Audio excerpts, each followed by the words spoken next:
Sæl Sandra, prófaðu að fara hérna í startknappinn og finna settings, þá færðu upp valmynd og farðu í time and language og veldu hérna region og veldu síðan additional date, time and regional settings. Sjá, kemur þetta hérna. Og ef þú velur hérna region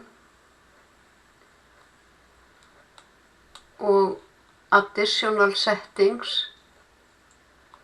og currency sem gjaldmiðillinn. Ég með sjálfgefi hjá mér hérna ESK fyrir aftan, þannig að ef þú velur hérna sniðið hérna,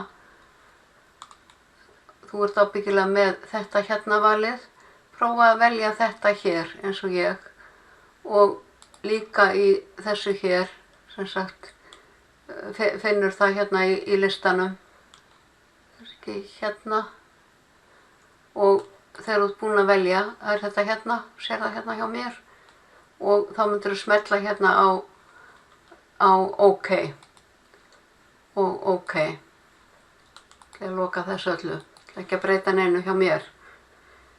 Og prófaðu svo að fara inn í Excel og athugaðu hvort að ef þú velur talnasniðið currency, hvort að það sé ekki komið rétt. Ef ekki þá skoða ég með þér í næsta tíma. En láttu mig vita. OK.